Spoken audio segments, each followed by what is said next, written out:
Il est 20h, bienvenue pour l'actualité sur RTI 1. La situation sécuritaire en Afrique de l'Ouest, la lutte contre le terrorisme, l'analyse globale de la région en matière de violence et de trafic, autant de points abordés par le représentant spécial du secrétaire général des Nations Unies pour l'Afrique de l'Ouest et le Sahel. Leonardo Santos a été reçu par le chef de l'État ivoirien. Pour ces vacances scolaires 2024, les ministères de la Jeunesse, de l'Éducation nationale et de l'Enseignement supérieur initient un programme de stage d'immersion à l'intention des élèves et étudiants. Cette année, ce sont 20 000 jeunes qui vont pouvoir en bénéficier. Le dossier Ecoplus de ce 20h met en lumière une innovation majeure dans le domaine de l'agriculture durable en Côte d'Ivoire, des biopesticides développés par des chercheurs ivoiriens. Cette solution écologique commence à porter des fruits, notamment dans une plantation à Azaguié où elle est expérimentée. Et puis un premier contingent de 400 policiers kenyans de la force multinationale de sécurité est arrivé en Haïti. Le Kenya a proposé d'envoyer 1 millier de policiers pour la mission multinationale d'appui à la sécurité prévue pour une durée initiale d'1 année. Bonsoir à tous, c'est toujours un plaisir de vous retrouver sur RTI 1.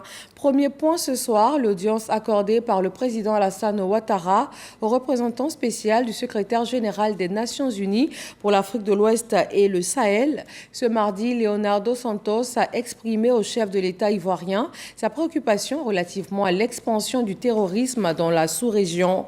Il a préconisé une plateforme commune de lutte contre le fléau. Vijanaïma.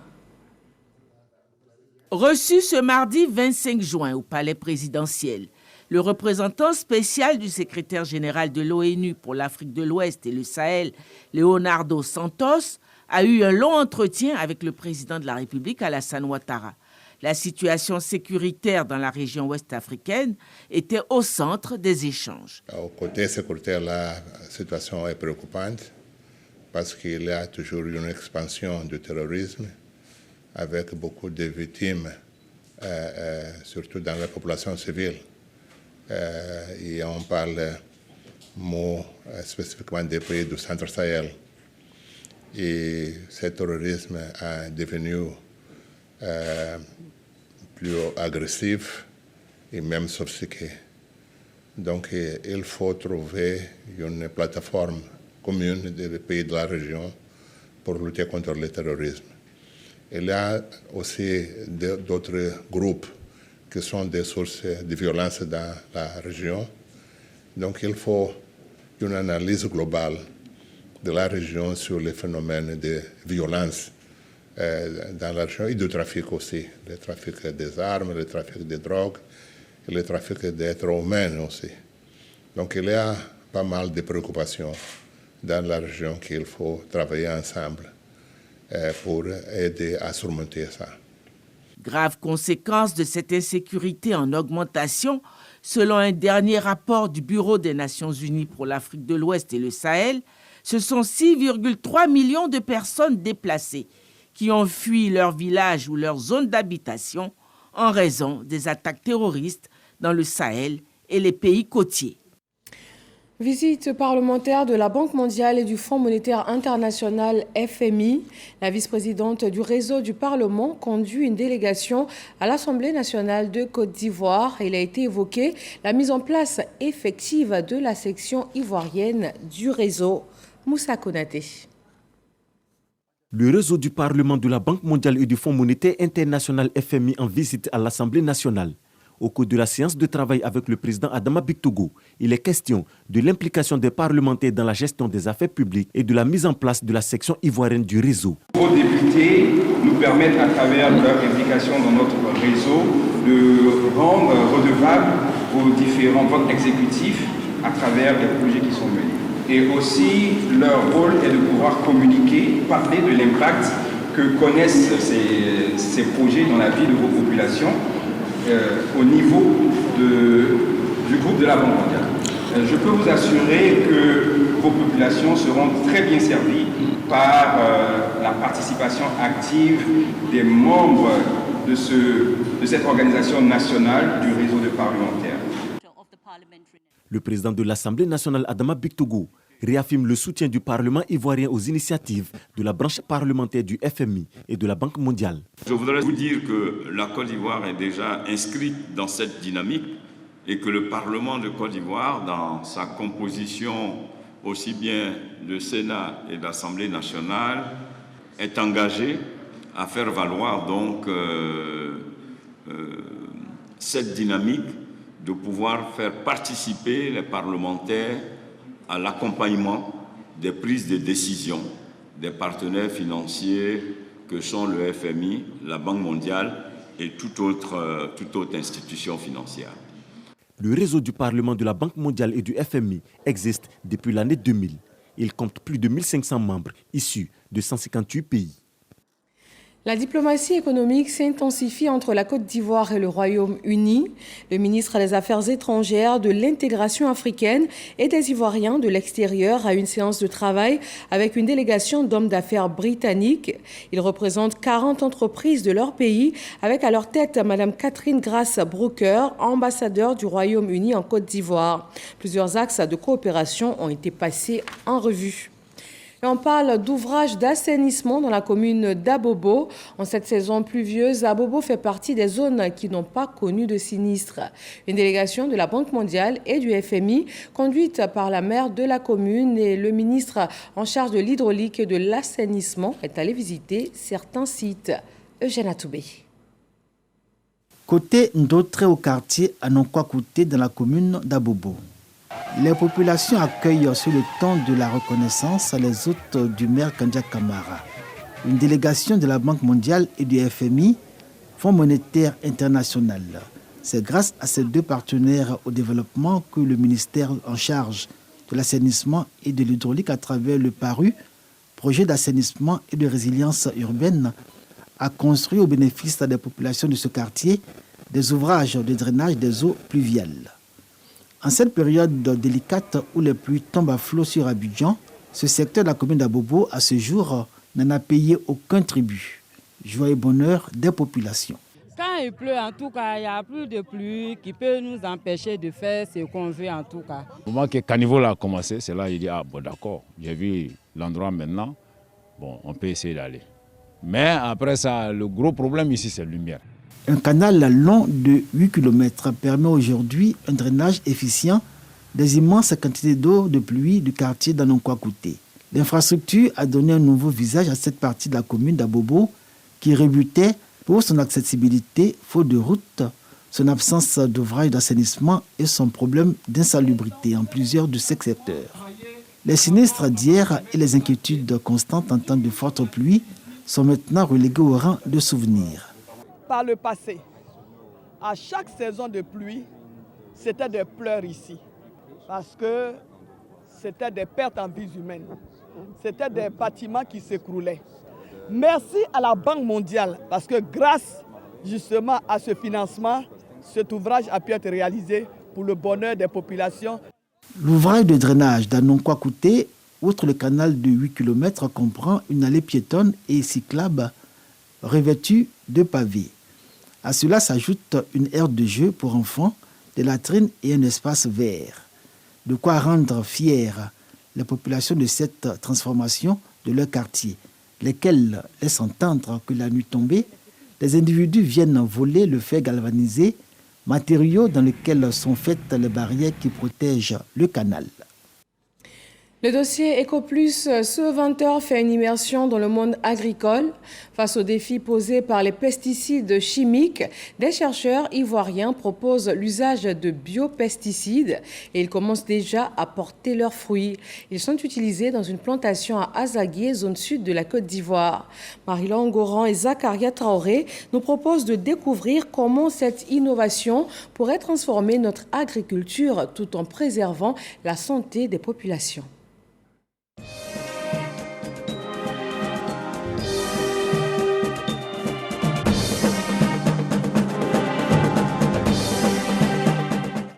Le thème de la semaine africaine, c'est l'éducation au service de la culture, de l'innovation et du développement en Afrique. Et à partir de ça, tous les pays africains vont montrer leur savoir-faire au niveau des innovations agricoles, des innovations scientifiques, technologiques. Après les exposés à la Semaine africaine de l'UNESCO en France, place au cas pratique en Côte d'Ivoire. Du laboratoire au champ, les chercheurs ivoiriens à la pointe de l'innovation ont élaboré une solution pour les agriculteurs. L'université Félix Houphouët-Boigny de Cocody met à la disposition des producteurs des biopesticides pour améliorer leur récolte. Ces produits dérivés de plantes combattent les nuisibles agricoles et les maladies des plantes de manière plus écologique que les pesticides chimiques traditionnels. Le projet a le vent en poupe à Azaguié. Dans la pharmacopée ivoirienne, on a des plantes qui contiennent certaines molécules qui ont des activités contre les agents pathogènes qui causent ces maladies-là, telles que, vous voyez cette cabosse comme ça, elle est attaquée par ce qu'on appelle le phytophthora. Et quand c'est comme ça, le paysan perd toute cette production-là. On va constater qu'il a des pertes qui peuvent aller jusqu'à 80% de la production. Le produit, quand vous l'appliquez, voici comment vos cabosses seront. Elles seront indemnes de maladies. Et donc la qualité des fèves que vous allez trouver sera de meilleure qualité. Les biopesticides sont-ils une panacée pour les agriculteurs? Leur utilisation dans les plantations représente une alternative prometteuse aux pesticides chimiques. Avant l'utilisation des biopesticides, on était en 250 et 300 kilos de cacao pour tout le travail et tout l'effort qu'on fournissait, en plus des frais médicaux, parce que j'avais toujours des problèmes respiratoires, des problèmes cutanés, des problèmes oculaires et autres. Et depuis que j'ai rencontré le professeur Koné, qui m'a orienté vers l'agriculture biologique, et qu'ils ont mis à ma disposition l'Astoun et le Bounei, ce qui fait qu'aujourd'hui, voilà, je produis entre 1 tonne et 1 tonne 5. Moins nocifs pour la santé humaine et animale, les biopesticides en Côte d'Ivoire encouragent une agriculture durable, particulièrement pour les cultures de rente comme le cacao, le café et les cultures vivrières. Les chercheurs de l'université Félix Houphouët-Boigny misent sur la qualité dans la fabrication de ces produits. Les bienfaits des biopesticides sont évidents, mais leur utilisation à grande échelle reste timide. Nous sommes confrontés à un souci, c'est que pour l'instant, nous n'avons pas de commande formelle. Raison pour laquelle nous lançons un appel au ministère de l'Agriculture pour un premier temps essayer d'accompagner ces produits-là auprès des producteurs, de telle sorte qu'ils s'accoutument à son utilisation, parce que le bénéfice, il est réel pour la Côte d'Ivoire, parce que nous allons protéger l'environnement, mais aussi nous allons protéger nos populations de certaines maladies cancérigènes qui sont développées par l'utilisation des pesticides de synthèse. Ces produits ont été présentés aux différentes organisations paysannes qui trouvent effectivement que ces produits sont bons, mais ces populations souhaiteraient être subventionnées afin de pouvoir utiliser à large échelle ces produits. On a 7 brevets au niveau des biopesticides, dont 5 produits ont été homologués par le ministère en charge de l'Agriculture. Et parmi ces 5 produits-là, 4 peuvent permettre de lutter contre les maladies des manguiers, les maladies des bananiers. 2 peuvent permettre de lutter contre les maladies du cacaoyer. Et 2 permettent de lutter aussi contre les pertes post-récolte. Des initiatives gouvernementales et des projets sont en cours pour soutenir les agriculteurs. Toutes ces expérimentations sont suivies vraiment avec intérêt par le ministère en charge de l'agriculture. Le problème des biopesticides pour le moment, c'est la disponibilité de la matière première qui va servir. Il faut qu'on arrive à produire, même si le NIM, ça existe naturellement, mais ce n'est pas ce que nous allons prendre dans les plantations ou bien dans les champs, dans la brousse. Ce n'est pas ça seulement qui va permettre vraiment de développer ces choses à grande échelle. C'est un appel que je lance en même temps, voilà, pour dire que même nous, ministère de l'Agriculture, nous sommes conscients qu'il faut la disponibilité de la matière première. Les biopesticides, bien qu'ils ne soient pas une solution miracle, leur disponibilité et leur utilisation croissante, soutenues par des politiques adéquates et une formation des agriculteurs, pourrait favoriser la durabilité de notre agriculture. La question demeure, comment surmonter les défis pour que les biopesticides deviennent la norme dans le monde paysan plutôt que l'exception? La santé des populations en dépend. Voilà les biopesticides, une solution pour une agriculture durable en Côte d'Ivoire. Un dossier EcoPlus réalisé par Marie-Laure Ungoran. Les ministères de la Jeunesse, de l'Éducation nationale et de l'Enseignement supérieur mettent ensemble en place un programme de stage. Il est destiné aux élèves et aux étudiants en cette période de vacances scolaires. 20 000 jeunes seront plongés au cœur du monde professionnel pour des stages d'immersion. Khalid Diomandi. Ils ne passeront pas leurs vacances dans l'oisiveté. Ces élèves et étudiants pourront découvrir les réalités du monde professionnel grâce au programme spécial de stage d'immersion lancé par le ministère de la Jeunesse, de l'Insertion professionnelle et du Service civique. Au total, 20 000 stages ont été dénichés pour des vacances saines et productives au profit de ces jeunes. Je pense que ce programme va permettre à nous, élèves et étudiants, de mettre en pratique ce que nous avons appris à l'école et de savoir comment fonctionne le monde du travail. Moi, je n'ai jamais été en entreprise. Je pense qu'avec ce stage, je vais apprendre beaucoup de choses. Le programme est à sa 2e édition. Pendant les vacances 2023, ce sont plus de 10 000 stages qui ont été offerts aux jeunes. Cette année, un montant d'1 milliard de francs CFA a été mobilisé dans le cadre du programme jeunesse du gouvernement afin de renforcer le dispositif. Je salue donc ce programme qui vient d'une part renforcer la mission éducative de l'école et d'autre part donner des compétences pratiques en vue d'une insertion scolaire ultérieure autonomisante. On veut commencer les premières mises en stage dès le 15 juillet. Et donc, je vais vraiment lancer un appel à tous les jeunes. Pour ceux qui sont très digitaux, vous allez sur le site de l'Agence Emploi Jeune, vous pouvez vous inscrire. Antenne régionale, Agence Emploi Jeune. Et ceux qui sont en milieu rural, vous avez la possibilité d'aller directement en sous-préfecture, donc chez le sous-préfet, ou en préfecture, bon, pour ceux qui sont en ville, pour avoir les fiches physiques d'inscription pour vous permettre donc de vous inscrire. Les inscriptions débutent dès ce mardi 25 juin 2024. Les stagiaires recevront une prime forfaitaire de 45 000 francs CFA durant les 2 mois d'immersion en entreprise. Les journées de la fonction publique se poursuivent pour cette 4e édition. Il a été question aujourd'hui de la transformation culturelle des fonctionnaires et des performances du service public. Grâce Crando. Lutte contre la corruption, bonne marche de l'administration publique, assiduité au poste de travail et pratique de bonnes mœurs. Entre autres sujets abordés au cours d'un panel animé conjointement par les directeurs généraux de l'ENA, de la fonction publique et la vice-présidente de l'université Alassane Ouattara de Bouaké, à travers le thème « Transformation culturelle de fonctionnaires et performance du service public ».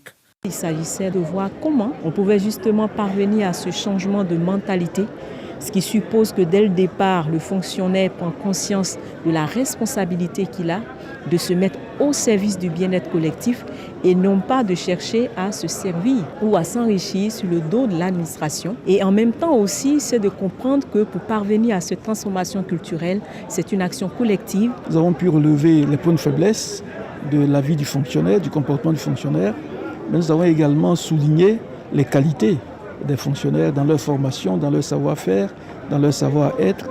Et nous avons surtout mis l'accent sur la nécessité de continuer à le rendre performant pour le bien du service public, mais surtout pour la qualité des prestations à servir le public. La recette du directeur général de la fonction publique consiste à se réapproprier les valeurs du service public à travers le concept du fonctionnaire nouveau.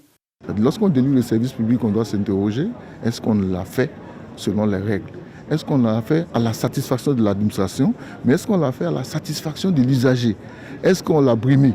Est-ce qu'on lui a estorqué de l'argent au-delà des taxes et impôts légalement institués? C'est cela qui doit nous ramener à la culture de l'entreprise à la culture de notre administration. Donc délivrer le service public de qualité, délivrer le service public dans les délais, délivrer le service public selon les normes que nous nous sommes fixées et faire en sorte que l'usager client soit au centre de nos préoccupations. Ce panel sur la transformation culturelle des fonctionnaires ouvre la série d'échanges entre le ministère d'État, ministère de la fonction publique et de la modernisation de l'administration et l'ensemble des usagers. Il s'inscrit dans le cadre de la 4e édition des Journées de la fonction publique. Et cette transformation de l'administration publique ivoirienne passe aussi par l'usage des TIC. Le projet e-service vient répondre à plusieurs préoccupations. Cet outil mis à la disposition de l'usager afin de pouvoir faire des requêtes auprès de l'administration via Internet a été présenté au grand public. Grâce Kando. E-service fait partie des acquis de la transformation du service public. Ce projet a été présenté aux participants venus prendre part à la 4e édition des Journées de la fonction publique. Il permet de simplifier les procédures, d'être proche des usagers clients et de réduire le volume de travail lié aux actes. La Direction générale de la transformation du service public, dédiée à la mise en œuvre de la politique de modernisation, a initié une série de projets de digitalisation. Solliciter un acte pourrait se faire partout où le demandeur se trouve sans avoir à se déplacer. Zoom sur les e-services met ainsi en lumière les bénéfices de la dématérialisation des procédures du service public. Cette procédure de dématérialisation des actes administratifs est soutenue par plusieurs partenaires de l'administration publique. Nous le faisons déjà, c'est-à-dire qu'on a une procédure au niveau des ports maritimes d'Abidjan et puis à l'aéroport. Nous intervenons là-bas sur nos services, on les appelle services phyto. Ça allège la tâche à tout le monde. C'est la publicité que nous faisons aux usagers pour dire que quand on y va, on gagne du temps. Avec l'intégration de la Poste dans l'écosystème, le citoyen peut demander de lui faire livrer son pli soit à domicile, soit à un bureau de poste correspondant. En tout cas, on est très heureux de participer à ce projet et on fera au mieux pour assurer notre part de responsabilité. Cette initiative fait partie des réformes engagées par le ministère d'État, ministère de la fonction publique et de la modernisation de l'administration, qui vise d'ici à 2030 la digitalisation totale de l'administration avec zéro papier. Dans le domaine de la communication, la 15e Assemblée générale de l'Union africaine de radiodiffusion se prépare. Elle va se tenir du 3 au 5 septembre prochain au Botswana. La Côte d'Ivoire va y prendre part et pour en parler, le directeur général de l'Union a été reçu par le ministre ivoirien de la communication, Jean-Marc Djadji. Grégoire Ndjaka, directeur général de l'Union africaine de radiodiffusion, UAR, est en mission en Côte d'Ivoire. Le responsable de la plus grande organisation d'organismes de radio et de télévision nationaux et privés des États africains est reçu par le ministre de la Communication, Amadou Koulibaly. C'est en compagnie de Fosseni Dambélé, directeur général de la RTI, que Grégoire Ndjaka invite la Côte d'Ivoire à la 15e Assemblée générale de l'UAR en septembre prochain. Plusieurs questions seront à l'ordre du jour, notamment les nouvelles technologies et l'immigration. Je suis venu dire de vive voix nos félicitations et toute notre admiration pour la qualité de la couverture de la Coupe d'Afrique des Nations qui s'est achevée ici en Côte d'Ivoire. Nous allons parler des impacts des nouvelles technologies sur la vie des populations et sur les médias. Et je suis content de savoir qu'aujourd'hui, il y a une initiative qui a été lancée ici. Le ministre Amadou Koulibaly rassure son visiteur de la participation de la Côte d'Ivoire à cette rencontre de haut niveau des médias africains. Nous recevons avec beaucoup de plaisir cette invitation, ce d'autant plus qu'une des thématiques qui sera abordée est la question donc, de l'intelligence artificielle et son impact sur la vie des citoyens. Aujourd'hui, nous avons lancé une initiative ivoirienne pour une utilisation responsable des médias sociaux.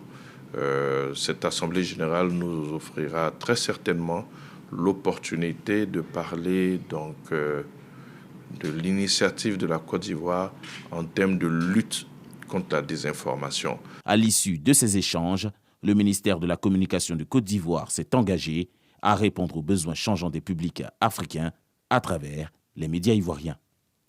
Et la RTI, télédiffuseur haute, qui était au cœur de la CAN et vous a fait vivre l'événement avec passion.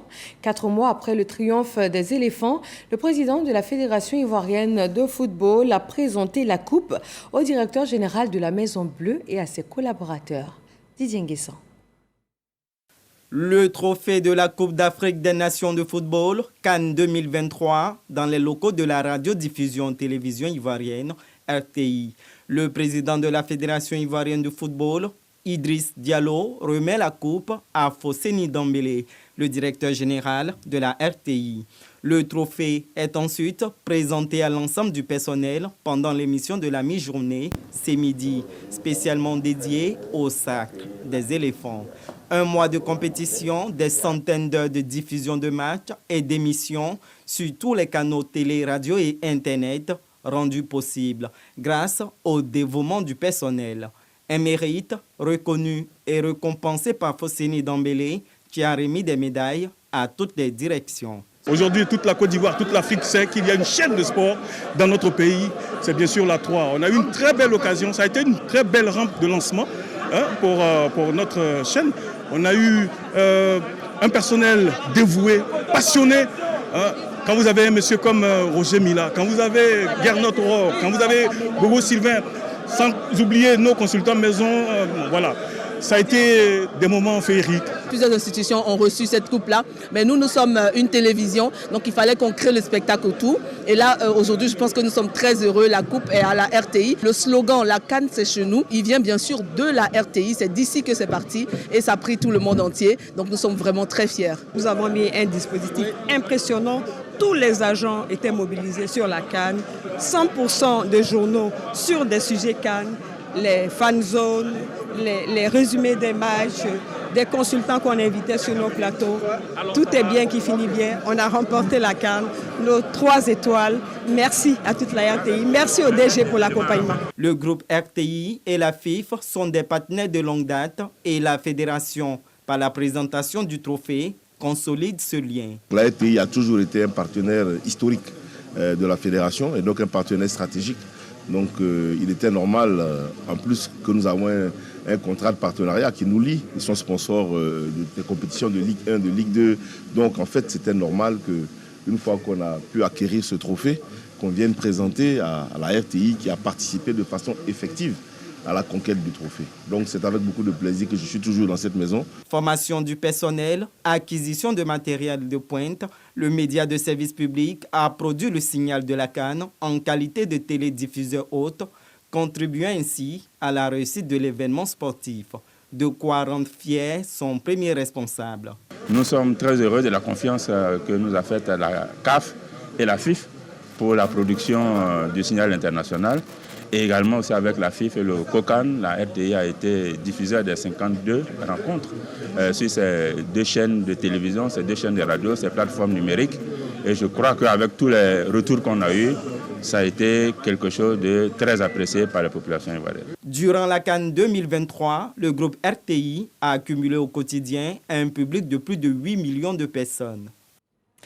Direction Boaké pour parler de défense nationale. Les initiatives se multiplient pour outiller les forces armées de Côte d'Ivoire. Une manœuvre militaire aérienne interalliée a permis aux armées françaises et ivoiriennes de partager les bonnes pratiques. Pour l'exercice, des Mirage D étaient dans les airs de la région de Gbeke.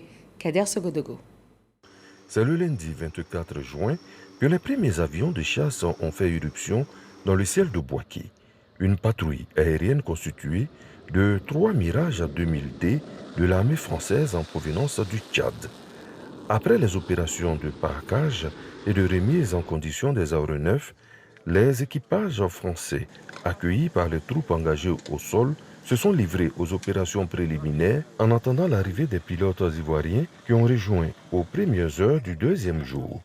Tout de suite, la phase de coordination et toute la panoplie des procédures ont été revisitées. L'objectif pour les 2 armées, évaluer le niveau de complémentarité et l'interopérabilité dans le combat aérien dans le cadre d'une mission de défense de l'espace aérien ivoirien.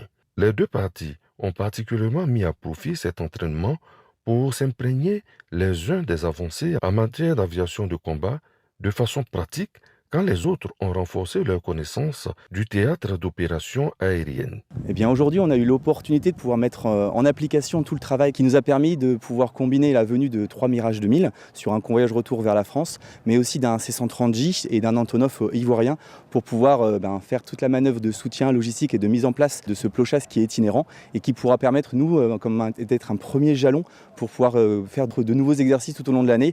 Le groupe de planification conjoint qui a été mis en place a travaillé dans une très, très bonne ambiance et conformément aux instructions de notre hiérarchie, nous avons pu restituer les conclusions qui ont été validées et c'est sur cette base que cet exercice qui a connu un franc succès s'est déroulé et nous avons vraiment apprécié le partage d'expérience de nos partenaires français. Pour cet exercice qui s'exécute en prélude à un autre prévu en septembre entre les deux armées, les objectifs ont été pleinement atteints. Aussi, le niveau de compétence des pilotes ivoiriens en aviation de combat en préparation d'un engagement éventuel en tout point du territoire. Quant à l'état-major général des armées qui a planifié cette manœuvre, le contrat opérationnel pour l'armée de l'air est et demeure le même. Assurer l'intégrité de l'espace ivoirien et en préserver l'inviolabilité. Dans cette quête, toute coopération sera la bienvenue, notamment avec les partenaires, à l'expertise avérée. L'actualité en religion, c'est la fin du Hajj 2024 et comme il est de coutume, à la fin de chaque Hajj, les pèlerins ont l'obligation de faire un tawaf d'au revoir, un rite qui consiste à faire 7 fois le tour de la Kaaba. Les premiers pèlerins ivoiriens ont sacrifié à la tradition avant de rentrer hier à Abidjan et il en sera de même pour tous les contingents avant le départ. Des images de nos envoyés spéciaux en Arabie Saoudite, Issa Yeo et Yaya Konaté. Il est de coutume qu'à la fin de chaque pèlerinage, les fidèles musulmans présents en Terre Sainte en Arabie Saoudite fassent un tawaf de revoir à la Kaaba. Les pèlerins ivoiriens viennent de sacrifier à la tradition. Lorsqu'on vient sur cette terre qui est la Mecque, Inch'Allah, pour venir faire le pèlerinage, Inch'Allah, avant de repartir, il faut aller faire un au revoir à la Kaaba, Inch'Allah. C'est ce que les pèlerins vont faire. Cet acte obligatoire pour les pèlerins est, selon les guides religieux, une occasion pour le fidèle musulman de se confier à Allah. Celui qui accomplit Tawaf al-Wada, il ne lui reste que plier ses bagages et aller dans son pays respectif. Donc c'est ça que nous venons de faire.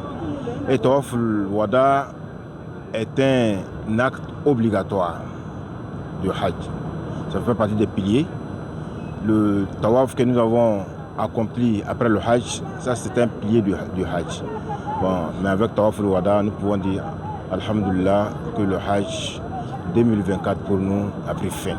Ça a permis à tout le monde de s'épanouir, de se concentrer dans la prière et puis vraiment faire des doigts pour tout le monde. Combien de musulmans qui souhaitent venir faire le Hajj? Mais si Dieu te donne cette occasion, vraiment il faut dire merci à Dieu. Comment dire merci à Dieu?